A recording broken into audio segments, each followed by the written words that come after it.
आखिरकार नेपाल की जनता और नेपाल के विपक्ष की नींद खुल गई है। अब तो खुद कम्युनिस्ट पार्टी में फूट पड़ रही है और नेपाल के केपी ओली शर्मा का जाना तय हो गया है।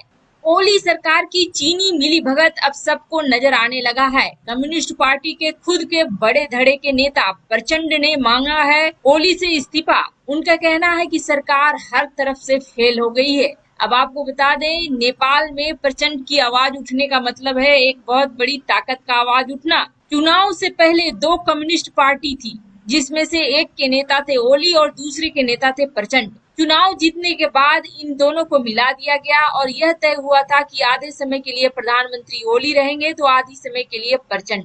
लेकिन अब प्रचंड सीधे सीधे इस्तीफे की मांग कर रहे हैं ओली सरकार से। एक तरफ जहां कम्युनिस्ट पार्टी खुद ओली सरकार से मांग कर रही है इस्तीफे की, तो वहीं विपक्ष अब प्रस्ताव लेकर आया है संसद में कि बताए सरकार चीनियों ने जो जमीन हड़पी है उसके लिए क्या कर रहा है। हालांकि भारत के लिए भी ये खतरे की बात है, जिसकी वजह से भारत ने भी उधर दिमाग लगाना शुरू कर दिया है कि आखिर नेपाल की जमीन पर कहां-कहां चीनियों का कब्जा है।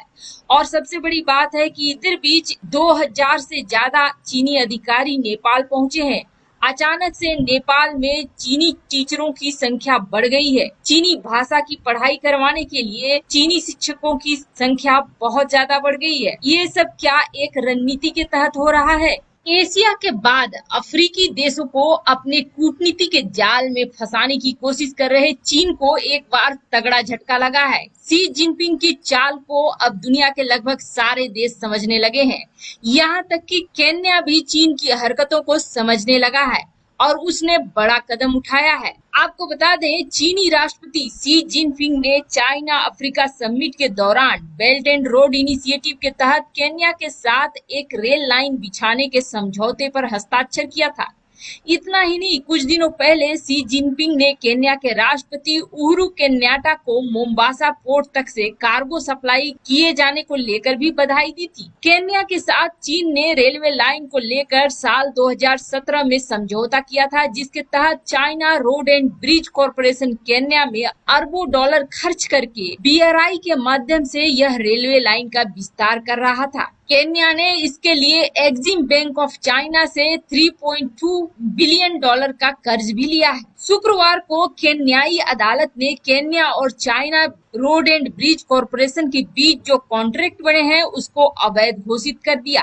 केन्या की अदालत ने यह फैसला सुनाया कि चीनी कंपनियों ने इसमें घपला किया है, जिसकी वजह से इस अरबों डॉलर के रेलवे प्रोजेक्ट को कैंसिल कर दिया गया है। केन्या की कोर्ट ने भ्रष्टाचार के सीधे सीधे आरोप लगाए हैं चीन के ऊपर और इससे सबसे बड़ा नुकसान यह हुआ है कि जहां अफ्रीका में अपनी जाल बिछाने के चक्कर में था चीन, अब उसके सपने चूर चूर होने लगे हैं। दक्षिण चीन सागर में 40 दिनों का अपना एक अभ्यास कर रहा है चीनी सेना और इस बीच अमेरिकी एयरक्राफ्ट कैरियर पहुंच गए वहां पे।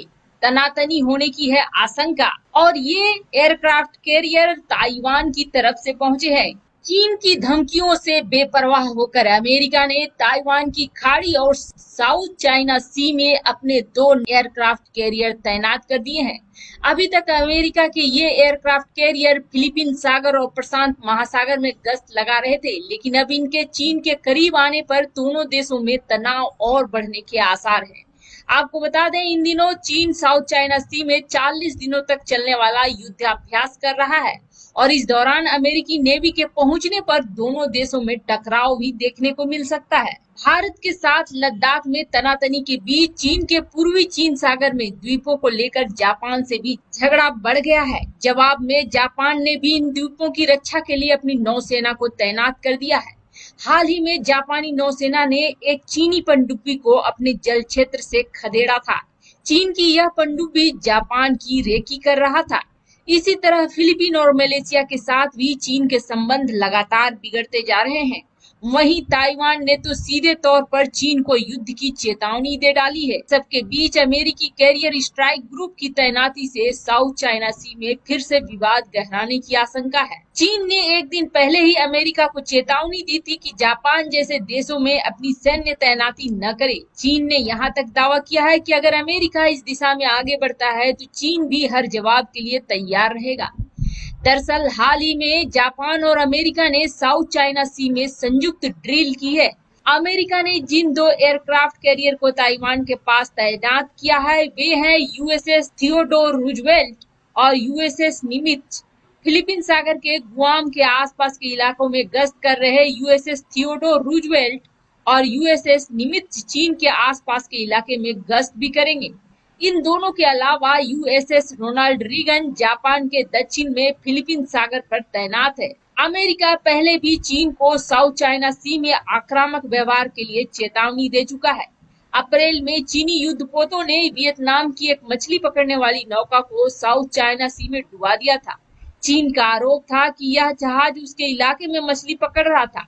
आपको बता दें, इस क्षेत्र में चीन ने कई आर्टिफिशियल आइलैंड के निर्माण किया है और उसको मिलिट्री स्टेशन का रूप दे दिया है। साउथ चाइना सी में जबरन कब्जा को तेज कर दिया है।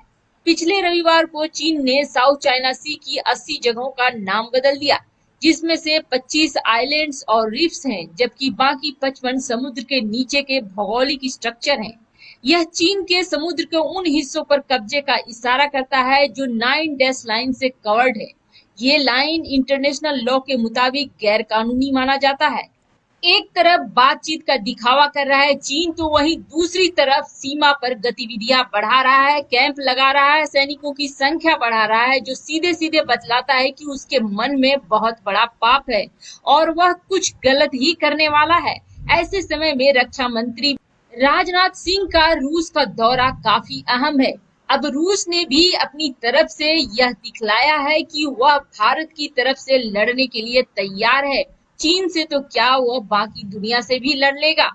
रूस ने साफ कर दिया है कि चाहे चीन कितना भी उसके ऊपर दबाव बनाए, वह भारत को हथियार देगा और हथियारों की जल्द से जल्द डिलीवरी कराएगा। यहाँ तक कि S-400 की डिलीवरी के लिए भी रूस ने यह आश्वासन दिया है कि वह पूरी कोशिश करेंगे कि जल्द से जल्द भारत को S-400 मिल जाए। आपको बता दें, इसी बीच air to air missile Bharat को दे दी है रूस ने और उसकी पहली शिपमेंट कर दी गई है। यानी कि एयर टू एयर फाइट में अब भारत पहले से कहीं ज्यादा मजबूत बन गया है।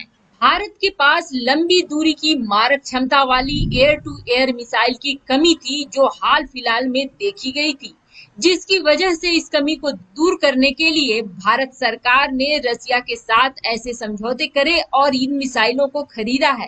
खास बात यह है कि बियॉन्ड विजुअल रेंज की ये जो मिसाइलें हैं, इसकी शिपमेंट करनी रूस ने शुरू कर दी है। पहले जो भारत के पास मिसाइलें थी, उनकी मारक क्षमता 30 किलोमीटर की थी और रूस के द्वारा दी गई ये बियॉन्ड विजुअल रेंज की मिसाइलें 60 से 120 किलोमीटर तक की रेंज की हैं। इन सब के बीच रसिया ने साफ कर दिया है कि कितना भी उसके ऊपर दबाव बनाया जाए, वह भारत का साथ नहीं छोड़ सकता है, बल्कि वह चीन का साथ जरूर छोड़ सकता है।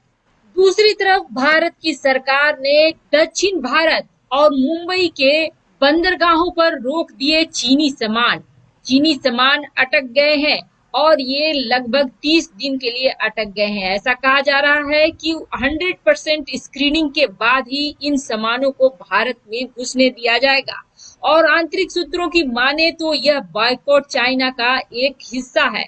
भारत में घुसने से पहले ही इन्हें समंदर में ही रोक दिया गया है और जिसकी वजह से चीन बौखलाया हुआ है। यह तो एक ही कदम था, वहीं दूसरी तरफ डंपिंग ड्यूटी लगाकर चीन पर और भी कड़े कदम उठाए जा रहे हैं। चीन जहां भी देखता है कि उसके माल की खपत नहीं हो रही है, वहां वह अपने सामानों की दाम बहुत ही ज्यादा गिरा देता है, जिसकी वजह से लोग खरीदारी करने लगते हैं। इसको कहा जाता है डंपिंग। तो अब भारत सरकार ने एक बड़ा कदम उठाते हुए डंपिंग ड्यूटी लगा दी है स्टील पर और अब लेदर पर भी लगाने जा रही है। यानी कि जो चीनी कंपनियां पहले डंपिंग जोन बनाकर भारत में डंप करती थी ऐसी चीजों को, अब वो नहीं कर पाएंगी। चीन के मंसूबों पर एक के बाद एक पानी फिर रहा है।